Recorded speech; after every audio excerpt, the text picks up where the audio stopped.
Happy hump to everybody. Welcome. We're on a little later tonight.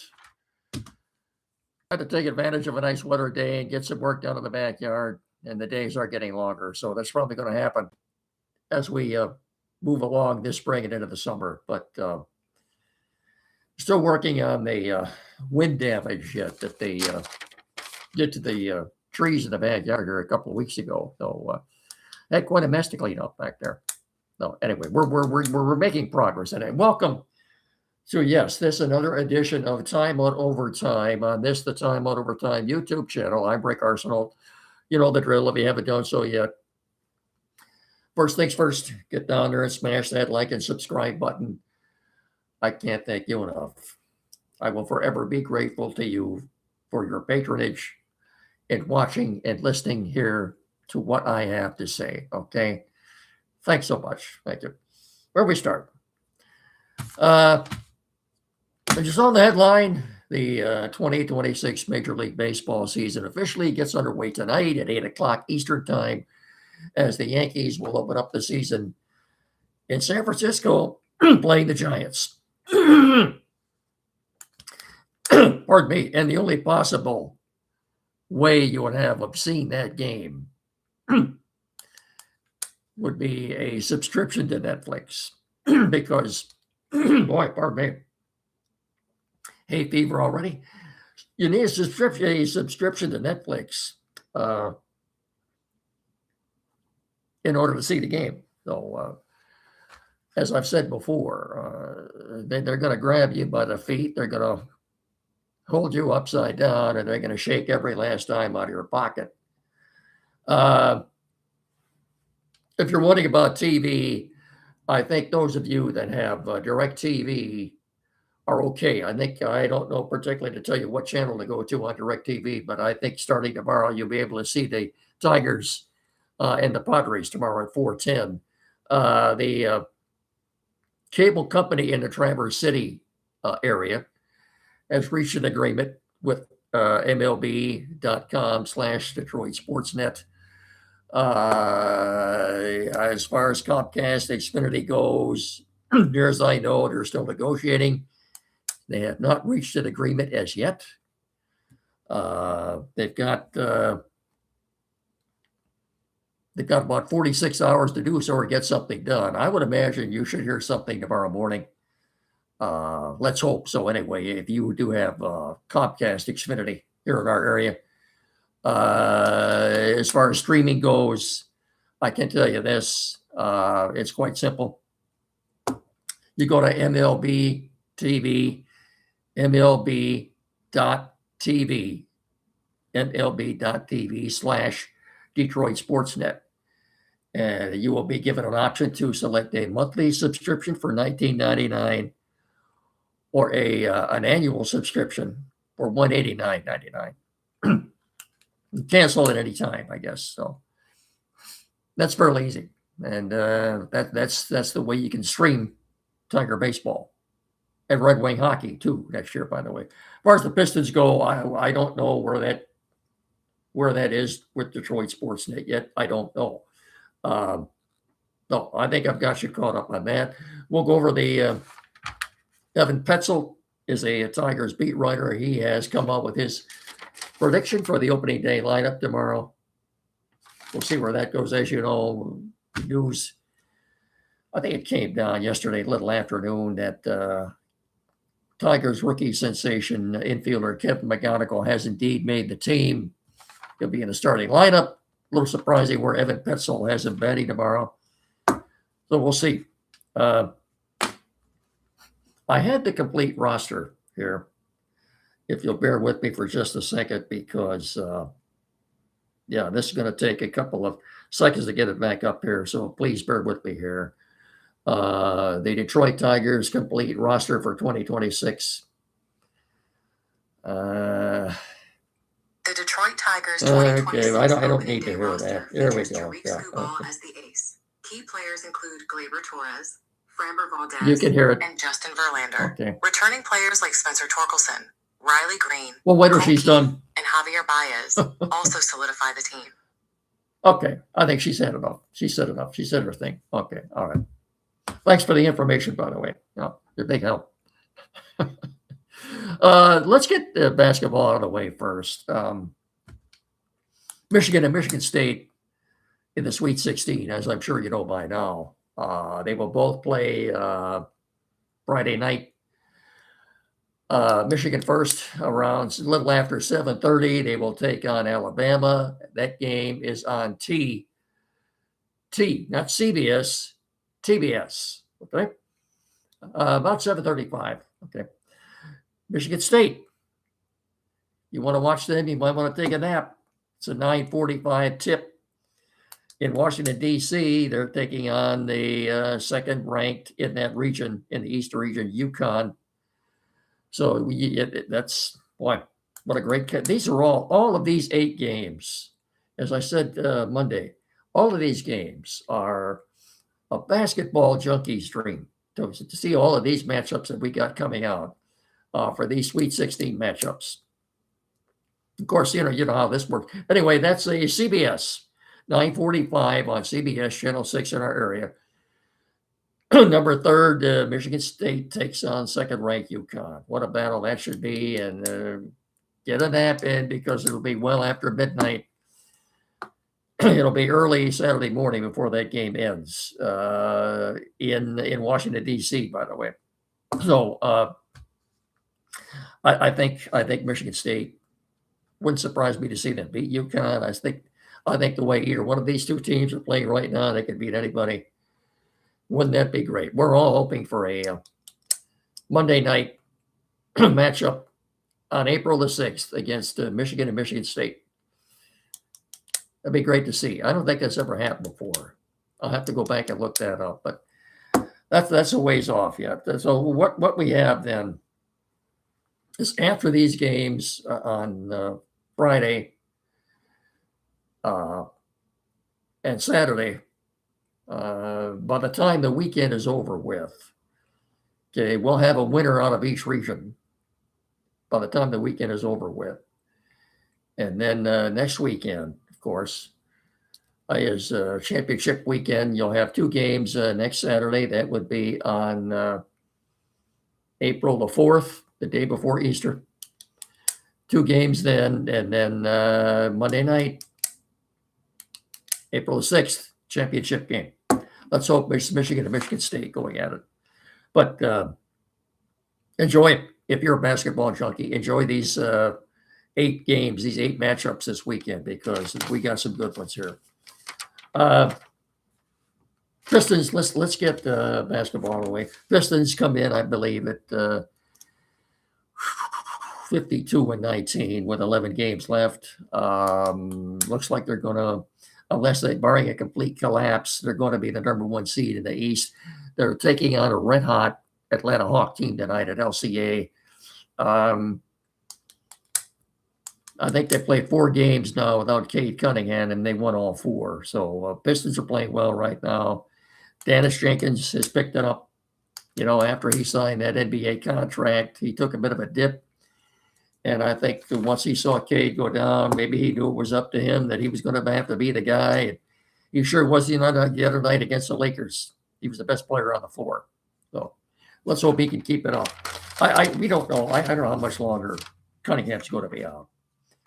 He was supposed to be evaluated sometime next week, I think, but that's about it. Okay, I got your basketball out of the way.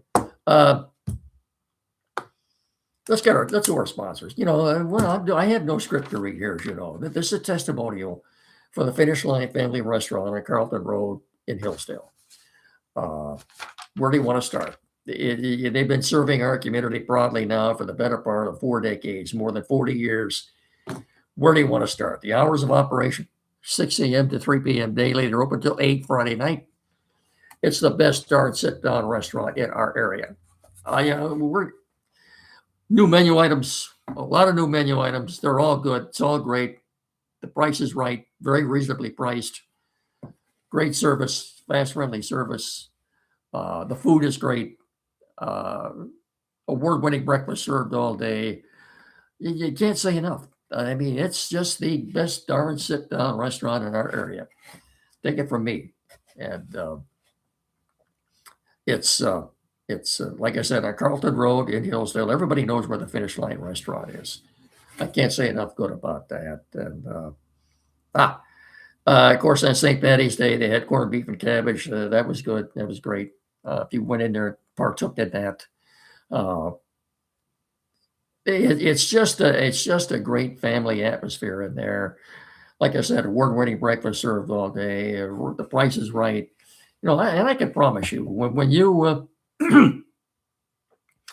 when you fuel up from food at the Finish Line Family Restaurant, you will always finish first. And I promise you, also promise you that when you walk out that door, you're going to have a smile on your face. You'll be completely satisfied. You couldn't find a better sit-down restaurant. I'll tell you right now. Finish Line Family Restaurant on Carlton Road in Hillsdale. I better see you there. Okay. All right. Don't forget to stop by and say hi too. So, we're also brought to you in part by Barrett Insurance. You got a question for seniors? Have you got your playbook ready for Medicare? Well, do you? Don't let healthcare costs bench you. We're calling Audible with Joe Rudin at Barrett Insurance to help you navigate Medicare and health insurance. Whether you're aging into Medicare, you're in a special enrollment period, or you're losing other coverage, Joe's got the stats and the know-how to help you score the best coverage for your needs. Plus, you get a game plan for retirement health care costs. Now, what about businesses? Businesses, don't get sacked. Joe's got a group health plan coverage options for you too. Give him a call at 517-849-1000 or check it out at www.barrettins.com. That's all one word, barrettins.com. You'll find them on the corner of US 12 at M99 in Jonesville. That's Joe Rudin Insurance, protecting your dreams. 517-849-1000. Barrett Insurance. That's barrettins.com. Barrett Insurance, protecting your dreams. And of course, we're also brought to you in part by Quality PC in downtown Hillsdale at 37 Walter Street. 517-610-5372. Taking care of all your technical service needs. There is no other place to go. As I've said time and time again, this is the only place to go. That's it, right here. Anyway, computers, your use, flat screen TV, mounting, programming setup. Maybe you're changing internet providers. You need that installed. Printers, newer use, anything at all.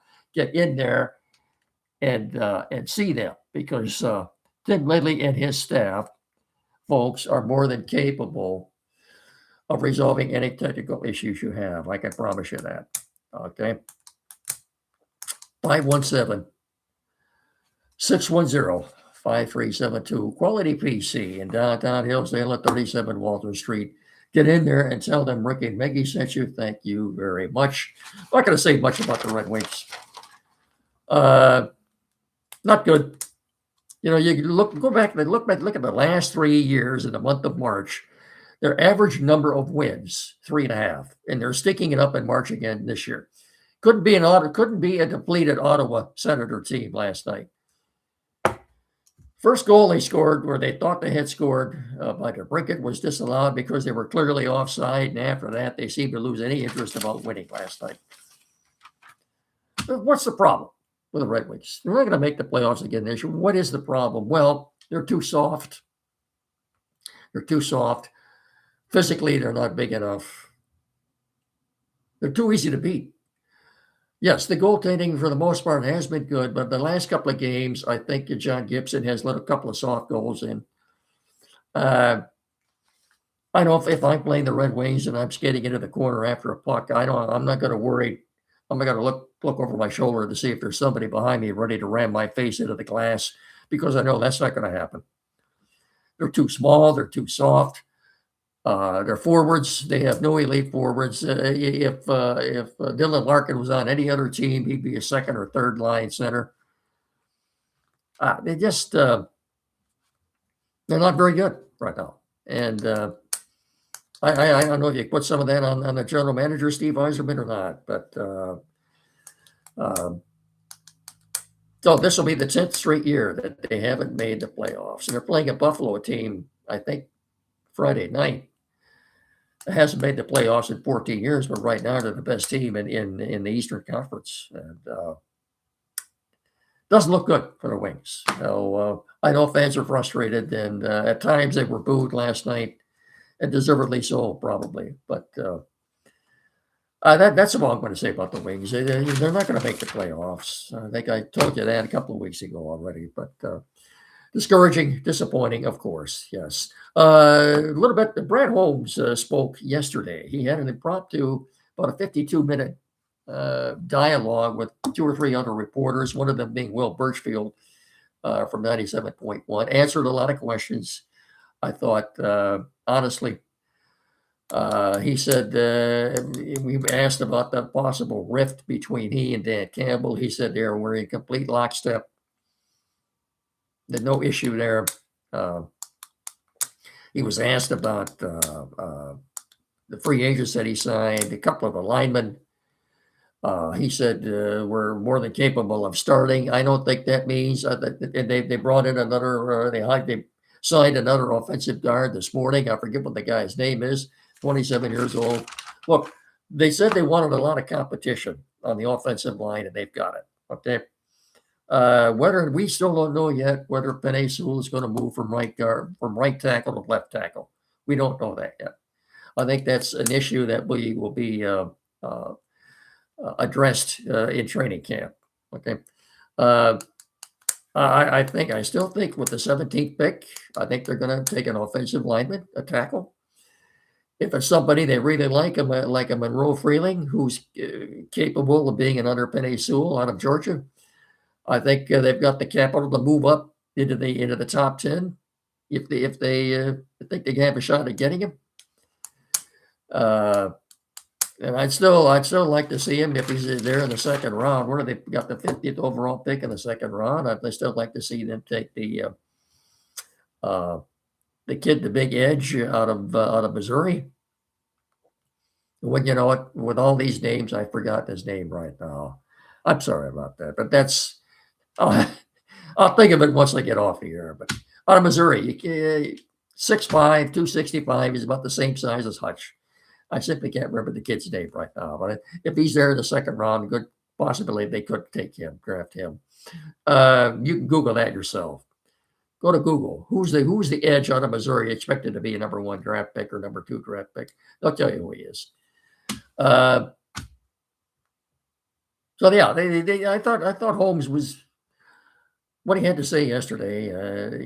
He said that their motive for restructuring Jared Goff's contract was to sign the draft class of 2023.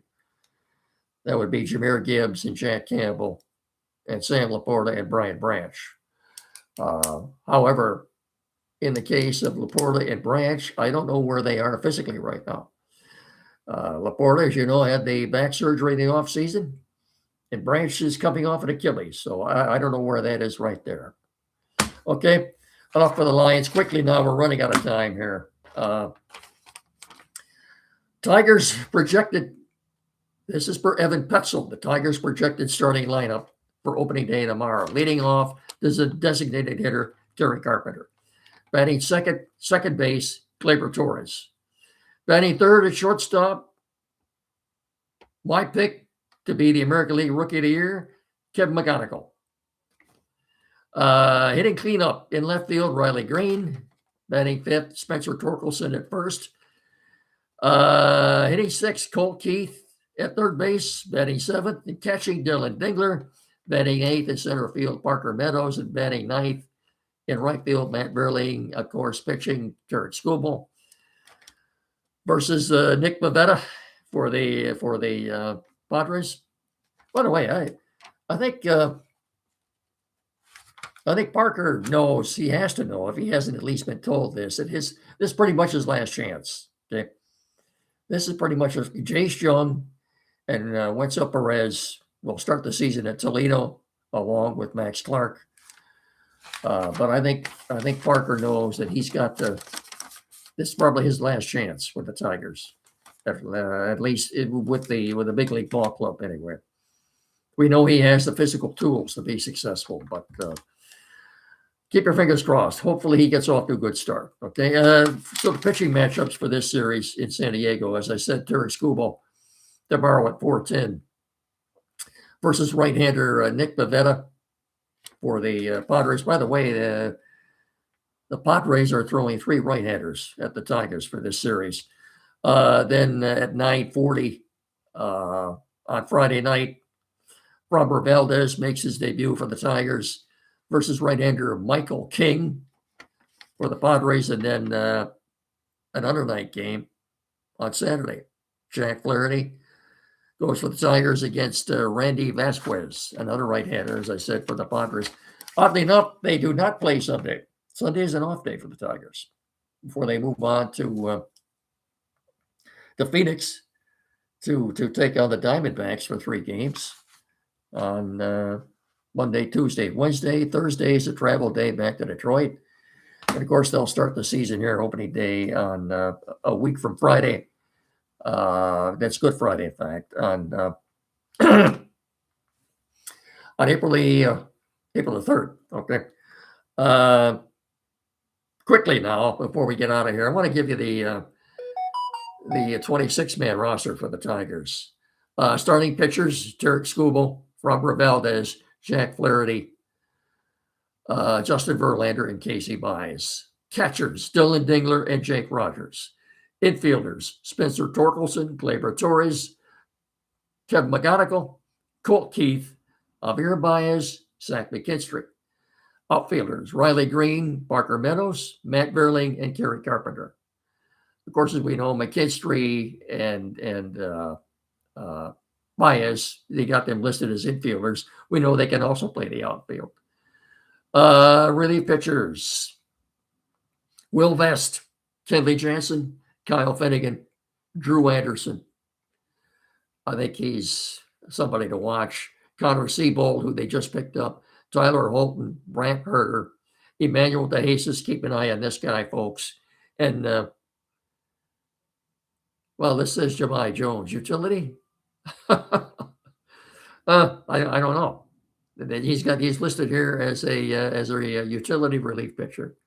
Go figure that one out. I don't know. Injured list: Bailey Horn, Trey Sweeney. So, of course, AJ Hinch, manager.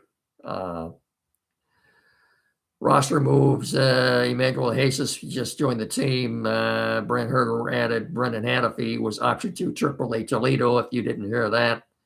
And that's your roster, at least for now. That's the roster that they're going to open the season with. I've talked long enough. I'll talk to you all again on Friday.